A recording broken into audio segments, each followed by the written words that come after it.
So it is believed that Jesus was in the Jordan River Valley at the time. He was out there doing, again, what the other gospels describe as doing healings and preaching the word, right? Spreading his message.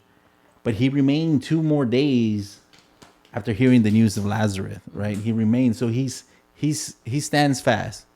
He doesn't jump to it. He doesn't say, let me stop doing what I'm doing and get over there immediately. He doesn't jump to it. He just pauses and says, okay, well, let's hang out here for 2 more days. Let me finish doing what I'm doing. I'll get over there. So at that point, I mean, imagine you're Mary or Martha and then y'all get word. Well, Jesus, I mean, man, I'm looking. He hasn't showed up. Man, I delivered this message 2 days ago and he still hasn't made it.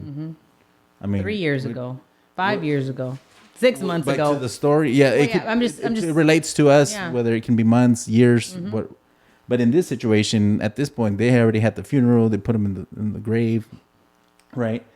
And it says that Bethany was near Jerusalem, and it's about 2 miles. That's kind of what the historians say. Some scripture says it was 2.8 kilometers. Some say it's just 2 miles. The point is that it was 2. And that stood out to me because his timing is just right? And he's timing it perfectly to show up at the perfect timing, right? Why? So that the Father and the Son may be glorified, right? But it just drew me to think that what seems so far is really close at hand. I love that. Can you say it again? What seems so far? What seems so far away is really close at hand. Yes. What seems so far is so close. That's how, for us, that's how it is, you know, and we question God's timing. How many times we haven't questioned God's timing? Certain things to us, because of our mindset and what we feel doesn't feel good in the moment, we think that it's so far away.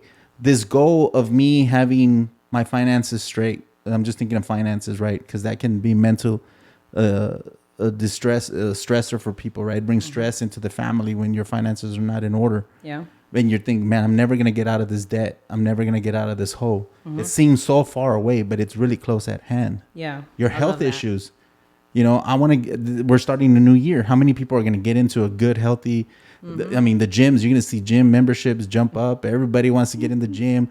I remember those days when, at Gold's Gym, where we couldn't even get into the gym because there were so many people at the beginning of the year. Come spring break time, all those people fall out. Yeah. Because they don't stick with it. It's the discipline part. Correct. And we see here that Jesus even had discipline to stay and remain doing his work. Yeah. Because he knows that when he shows up in his timing. Jesus was all about his Father's business. Like he knew the plan, his Father's plans. He knew his Father's purpose and he knew his Father's will. And he did that. Like he followed his Father wholeheartedly. How many times have we felt disappointed, right? That God hasn't showed up in our circumstance. He hasn't showed up in our timing. And here we just saw he shows up at that perfect timing. Mary and Martha didn't feel like it was the perfect timing because they were even a little disappointed in that sense, right? When they questioned him about it. But he shows up at his perfect timing.